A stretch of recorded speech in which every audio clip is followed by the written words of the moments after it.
अगर आंसू ना आए तो फिर कहना।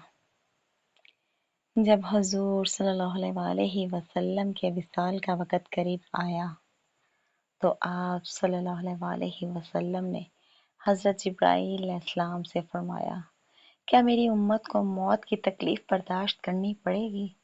तो फरिश्ते ने कहा, जी।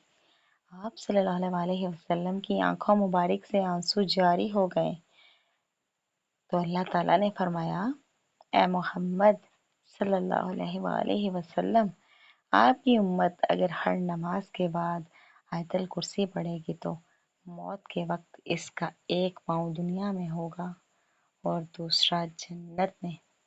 अगर तौफीक हो तो सबको बताएं। अगर किसी एक ने भी अमल कर लिया तो आपके लिए सदका जारिया है। सुभान अल्लाह।